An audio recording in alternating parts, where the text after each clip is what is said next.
Да, се враќаме во студиото. Тука ја имаме, како што најавивме, Драгана Каровска-Чемерска, програмски координатор во HERA. Добро дојдовте во студио 10.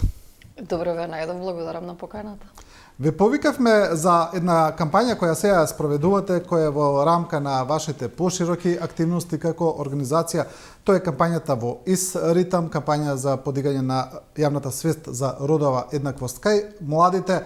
Па еве како за вовед да ни кажете што е кампањата, зошто се спроведува, кои се целите? Да, кампањата е прилично широко поставена, значи таа ја спроведуваме во рамки на младинската програма во HERA. Ја спроведуваме како една капа на сето она што го работиме, затоа што родовата еднаквост ја гледаме како битна во сите сегменти на живењето, меѓутоа битно ни е да прикажеме што е родова еднаквост,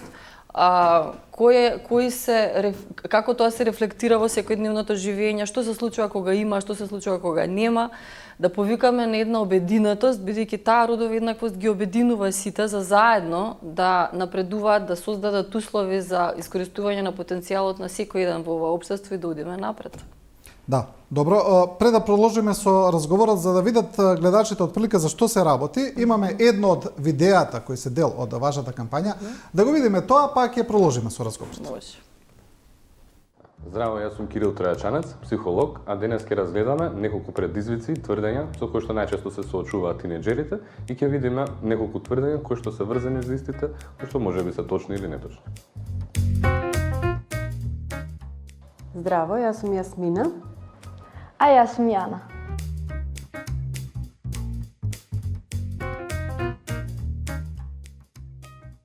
Ова тврдење е точно и можам да го потврдам и од лично искуство, затоа сметам дека е убаво и потребно да се работи на едукација, на разбирање, на еден систем на поддршка, со кој што самите тинеџери би се чувствувале послободно да споделат тоа што им се случува, тоа што ги прави анксиозни и со тоа навремено би можело да се реагира и да се помогне, да се поддржи.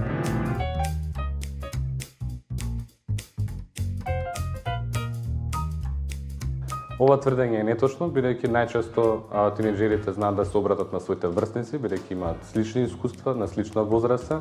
Затоа сметам дека потребно е да се има група на стручни лица и на возрастни кои што би биле поддршка за тинеџерите.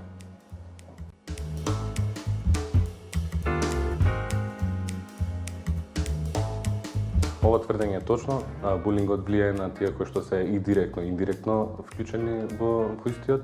Може да создаде чувство на вина, на срам, на страв, на анксиозност, чувство на страв за сопствената безбедност и за безбедноста на најблиските пријатели.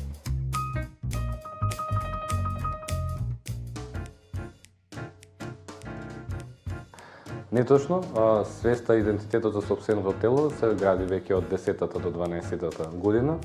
Затоа сметам дека би било од корист да се направи систем кој што би ги поддржал тинеџерите во нивниот личен раст и развој.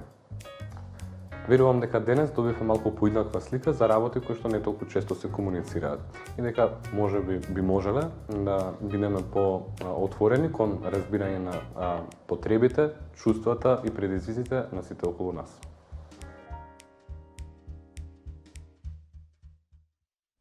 Да, еве, ова е отприлика дел од кампањата во ИС Ритам. Гледаме дека тоа е целта, ова е малку еден понасочен дел од кампањата за да се постигне родова еднаквост. Зошто е тоа важно, толку да веднаш да се таргетираат младите, да се почне од таму? Па важно е, ова видео е едно од видеата кои што ги подготвивме. Главното видео можете да го видите на профилите на социјални мрежи на HERA, има лендинг страна во ИС Ритам каде што е целиот материјал од кампањата. Со ова видео баш сакавме да прикажеме што се случува во реалноста кога има или нема родова еднаквост и колку е важно тие теми да се отвараат во училиште, онаму каде што децата го стекнуваат главното образование, нели, тоа што ќе им треба понатаму да се движат низ животот. Фокус се младите затоа што имаме многу загрижувачки податоци од истражување, од анализи. Јас имам и некои тука кои што можам да ги прочитам. Претежно се во поглед на нивното здравје. Кога зборуваме здравје, ние не зборуваме само за отсуство на болест, зборуваме за буквално една благосостојба на младиот човек да може буквално да се движи низ животот и да го остварува својот потенцијал, да биде успешен во она што сака да го постигне, да има пристап до секакви услуги, да има пристап до секакви информации, до секаков тип на знаење. Овие податоци накажуваат, на пример, дека 64% од девојчињата на 15 годишна возраст почувствувале 2 или повеќе психосоматски симптоми еднаш неделно. Пазете, тоа е огромен процент кој што е многу загрижувачки. Дури 49% од момчињата на 15 годишна возраст ги прифаќаат традиционалните родови улоги. Што значи тоа? Дека момчињата се подобри лидери, дека девојчињата има одредени професии кои што повеќе им лежат, дека нив има повеќе местото во домот, нели грижа околу семејството, околу куќата, околу домашните уврски. Потоа има дури 30% од девојчињата на 15 годишна возраст се сексуално активни. А вие немате таков тип на образование, значи тие не знаат како да се заштитат, тие не знаат што е согласност, не знаат каде да се обратат, доколку се жртви на насилство и така натаму. Исто така не знам, во однос на 22% девојчињата еднаш или повеќе пати во последните 2 месеци били изложени на малтретирање и сајбер малтретирање. Значи таа изложеност на социјални медиуми, на нов тип на комуникации. Едноставно тие не се заштитени, не знаат како да реагираат, не знаат како да се однесуваат. Токму за тоа зборува и кампањата. Колку општеството на нив им обезбедува средина во која што тие ќе се стекнат со доволно знаење, со доволно алатки, со едноставно да може да се заштитат, да ги заштитат тие околу себе, исто така да можат да го остварат својот потенцијал. А верувајте, младите го носат тој потенцијал и таа храброст која што нам не е потребна за да одиме напред. Да, кога ќе кажеме општеството дека не им овозможува, пред себе мислиме на образовниот систем, да речеме, кој што е една прва брана или нешто што им е секојдневие. Во сите сегменти, тука ја не би издвоила никој, сега ова можеме да го зборуваме од аспект на родово сензитивно образование. Колку тие тоа образование кој што го добиваат е такво како што треба да биде. Да, тоа ми беше прашањето дека овие елементи недостасуваат во образовниот систем. Недостасуваат во моментот, во одредени сегменти ги има. Интегрирани се во одредени предмети, меѓутоа предмет како на пример сексуално образование, кое што ние со години се обидуваме, нели, да го воведеме, да се воведе односно во нашата земја. Ние неформално врсничка едукација спроведуваме низ цела земја, има огромен интерес, над 2000 млади го имаат поминато. Тоа е тоа образование кој што ги допира овие сегменти. Значи таму зборуваме за наследство, таму зборуваме за ментално здравје, таму зборуваме за граѓански права што им припаѓаат на младите. Таму зборуваме за заштита. Едноставно, како да си го заштитат здравјето и како да останат безбедни. На крај на тоа се сведува. Сакаме безбедна младина или не сакаме? Сакаме здрава младина или не сакаме? Доколку отсуствуваат тој тип на информации, тие се препуштени на интернет. На интернет има се и се што таму не можат баш да филтрираат што е добро, што не е добро, кои податоци се точни, кои не се точни. Токму за тоа зборувам. Особено, например, исто во последниве години има огромен говор на омраза по социјалните мрежи, кои што исклучуваат цели групи граѓани. Тоа поминува несанкционирано, тоа поминува и со самото тоа им се дозволува да пласираат сите можат да пласираат разни типови на дезинформации по однос на овие теми. Со тоа се дестабилизира самото општество, се дестабилизира демократијата во ова општество. Преку вакви кампањи, значи, едноставно се дига јавната свест во однос на тоа што е родово еднакво, што значи дека тоа значи вклучување на сите, едно инклузивно општество, да постои социјална кохезија, каде што едноставно било кој какви да носи специфики или различности со себе, тоа нема да биде пречка да има подеднаква основа како и другите сограѓани во ова општество. Ние гледаме дека се јавуваат проблеми кога се обидува да се подигне свеста за овие теми или да се инкорпорираат во образовниот систем, па еве, го спомнуваме сексуалното образование, па дури и родовата застапеност, што е нешто што се зборува од секогаш, не е воопшто ново, да речеме, но постои некаков отпор некогаш кај одредени кругови. Па потоа тоа и на некој начин не само се сензибилизира, туку и се извртуваат тие програми, се одат во сосема друга насока, дека со тоа па се создаваат и разни теории на заговор, дека тоа е ова и она. Значи, секогаш постои некаков отпор во дел од општеството за овие работи кои се прилично нормални, да влезат во нормални текови. Па тоа го зборувам, ќе постои отпор и ќе постојат дезинформации се додека не се зборува отворено за тие теми. Се додека се тоа табу теми, се додека не се дел од формалното образование, каде што во безбедна средина со обучени наставници по одобрена програма, значи во некои контролирани услови, ќе ги зборуваме овие теми, значи ќе им создадете вие безбедна средина на децата да можат да си го искажат својот став, да си го проверат својот став, да ги видат кои се фактите, кои се точните податоци од научни истражувања, од значи последни научни истражувања. На тој начин вие ќе се спротивставите на таа лавина од дезинформација со кои што се соочуваме, затоа што вие ако го слушате секој ден тоа, нормално дека ќе ви влие, нормално ќе ве плаши. Јас го разбирам секој еден кој што ќе има задршка, еден вид на задршка во однос на овие теми. Исто така, и тоа го кажав, широкото користење на говор на омраза и поминување на сето тоа несанкционирано повторно си го носи своето. Ако секој може да каже што сака, да шири ксенофобија, расизам, говор на омраза, постојано и никој ништо не му прави, секако дека, нели, јавноста тоа го прима некако, тоа некако влијае врз нив. Така што токму за тоа изборувам. И ние кои што работиме на овие теми гледаме дека не е ни толку голем отпор од реално, затоа што нас не викаат на терен, не викаат училишта, не викаат различни групи на заедници, различни групи на млади, каде што не повикуваат да ние таа програма ја спроведеме и го пренесеме тоа знаење, тие информации кај младите. И ви кажувам, значи, над 2000 млади имаат поминато низ нашите едукации врснички, што е голема бројка реално за една невладина организација. Исто така, исто во рамки на кампања и во рамки на истиот проект, ние сме и на терен многу локално работиме. Еве, баш вчера имавме во Кавадарци форум театар на тема адолесцентски врски. Вие не знаете, преполна беше салата. Преубави реакции добивме, ја дури бев пресрекна дека едноставно ги отвараме темите, зборуваме без никаква задршка.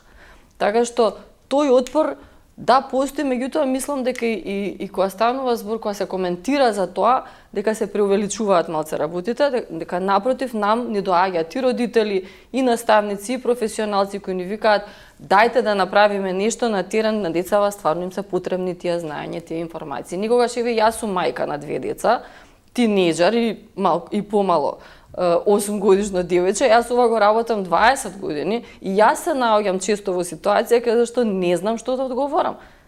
Знаете, сите сме родители, се соочуваме со, бидејќи општеството оди напред, не е ист контекстот каков што бил кога сме биле ние тинеџери.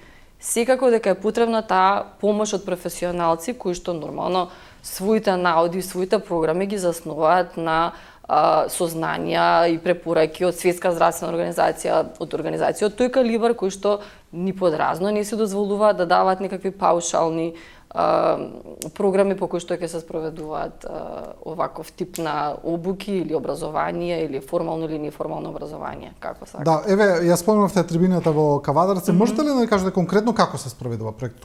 Кои активности ги преземате? Проектот е голем, има многу активности, меѓутоа кога станува збор за кампањата, гледаме на што како да ви кажам, по едноставен начин да прикажеме за што станува збор. Значи, како се рефлектира прашањето на родова еднаквост. Малку да го деталбоизираме тоа. Едноставно, настана огромна фама околу тоа како да е тоа погрешно. Напротив, тоа значи вклучување на сите и секого, ставање на подеднаква основа, давање на подеднакви услови и подеднакви шанси за секого да успее во ова општество. Освен видеата кои што идат на традиционални медиуми, одат на социјални медиуми, одиме на терен, значи ги правиме форум театрите. Сега на 22-ри ќе ги поканам баш во Скопје, во Инокс центарот на плоштад Македонија се наоѓа. Слободно заследете ги нашите канали, ќе видите подетални информации. На форум театрите се поканети и родители, наставници и ученици кои што ги следат. Едноставно се представуваат реални ситуации од животот на адолесцентите и се дискутира низ призмата на таков тип на образование, што како вие би се однесувале во такви ситуации, што би било потребно како информација за да донесете одлука, како да се заштитите, како да спречите, да превенирате насилство, затоа што насилството не е само физичко насилство. Знаете, во тие адолесцентски врски особено го има. Контролирање, надмоќ и така натаму, притисок од врсници и така натаму. Значи сите тие теми се дискутираат и едноставно ги разобличуваме како да кажам, табуата околу тоа што значи ваков тип на образование. Освен различните форми на насилство кои може да постојат, мислам дека не само младите, туку веројатно дека и дел од родителите не се свесни дека кога не постои таа родова еднаквост, дека нивните деца не можат да ги исполнат своите потенцијали целосно секогаш, бидејќи се ставаат во некоја подредена улога, едноставно дел од своите потенцијали ги отфрлуваат, дека воопшто може да ги исполнат, дека нивните деца на некој начин остануваат закочени и дека проблем е и тоа што и родителите не се свесни за тоа некогаш. Апсолутно, да, тоа се едни суптилни начини кои што едноставно доколку не се сензибилизира човекот не може да ги препознае, затоа што тоа е нешто што се повторувало со години, со децени, наметнато како општествена норма. Го прифаќаме како нормално. Меѓутоа, кога ќе ги видите податоците, значи еве имам факти податоци за родова еднаквост кај нас, на пример. Зошто во 24-та на изборите во највисоката извршна власт има само 13% жени во составот на новата влада? Што ви кажува тој податок, дека нешто не е во ред? Зошто би биле само 13%? Нешто довело до тоа. Тоа не значи дека не е законски дозволено така да се кандидирам јас или не знам. Меѓутоа, кога ќе видите во позадина како се образувале тие девојки, што им е дадено како услуга во општеството за да ги растерети, да речеме, од тие традиционални норми и улоги кои што ги имаат во општеството.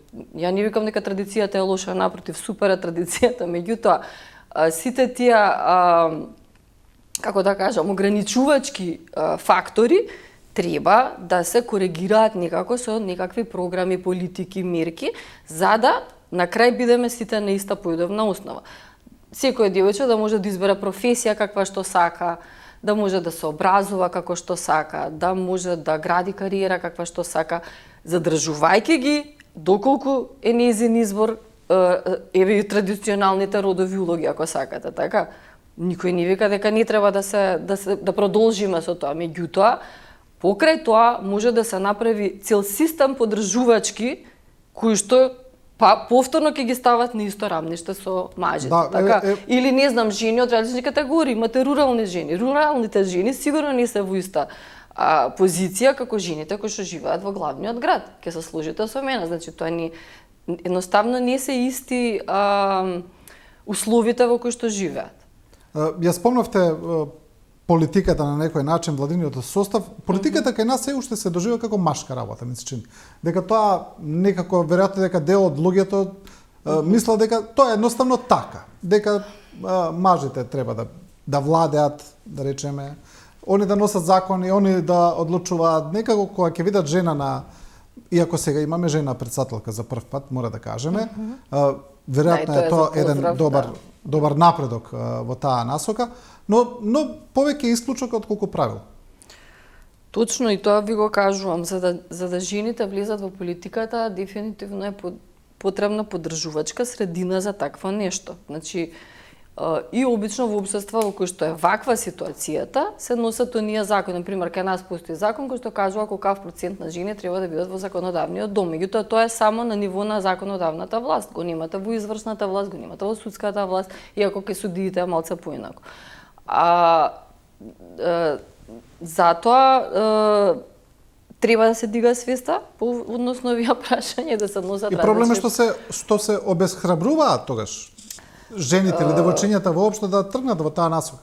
Секако дека е потешко. Нема да успеам, не можам да успеам, тоа е така и Да, доколку не, тоа е таа поддржувачка средина. Доколку вие им викате тешко е, не ти е таму местото, не, мислам, доколку се ставени само како декор жените, нели, да се задоволат одредени квоти или одредени, не знам, законски правила, законски норми, повторно вистинската функција која што треба да ја остварат како, нели, подеднакво рамни како сите што се во таа сфера, нема да ја остварат. Да, вие како организација сега влеговте, има и една нова институционална група за креирање на родови и социјално инклузивни политики. Нема да зборуваме конкретно премногу за тоа прашање, значи тука се вклучени рече се сите институции кои работат на таа релевантна област. Гледате ли како организација, како ХЕРА, барем поместување напред во поглед на ова прашање, бидејќи работите на терен, работите конкретно со бројки, ги имате и процентите, дали барем се движиме напред? Полека, но напред, или не?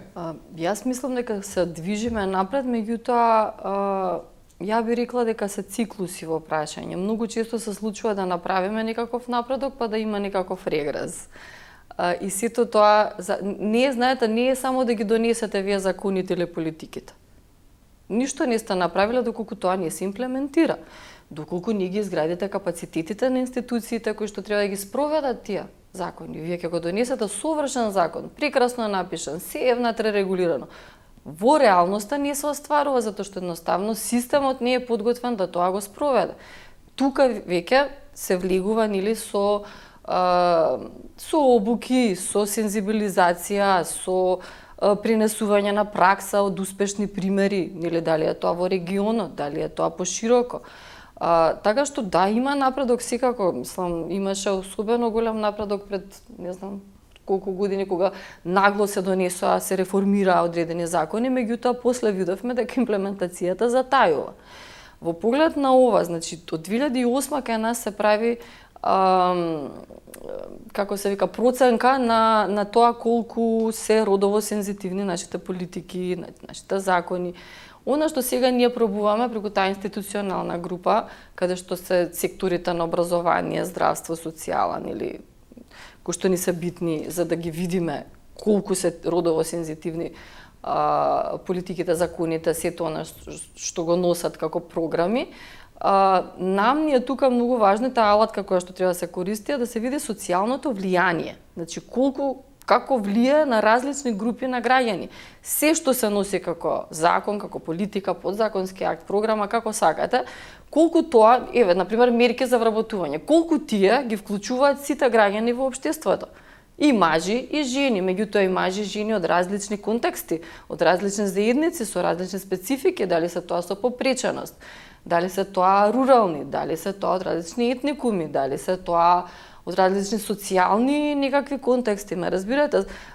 Сето тоа е важно да се види, да се измери, затоа што не е доволно вие да го донесете, ќе го донесете, имаме програма за тоа и тоа. Меѓутоа, колку таа програма допира до секој еден во општеството? Дали има некој кој што кога ќе ја видите, кога ќе ги проверите сите тие, не знам, критериуми за влез, критериуми како тоа да се користи, колку им е достапно, колку им е пристапно, колку се тие запознаени со тоа. Значи, кога ќе ги видите сите тие критериуми, еден да изостанува, вас не е вие политиката родово сензитивна. Ме разбирате, тука тие ќе се обидеме да видиме низ некаква алатка, која што ќе покаже, многу лесно ќе може да се процени, се што се носи. Намерата е супер, намерата е добра, меѓутоа доколку не се провери, доколку не се направи таа проценка, вие нема да знаете колку во реалноста таа ќе допре на вистина до најзасегнатите страни. Да. Добро, за крај, мислам дека заклучокот е јасен. Подигање на свеста, законите се во ред, имплементација на закони, но за темите отворено. Да. Добро, Драгана Каровска-Чемирска, ви благодарам за овој разговор. Ви благодарам многу на поканата.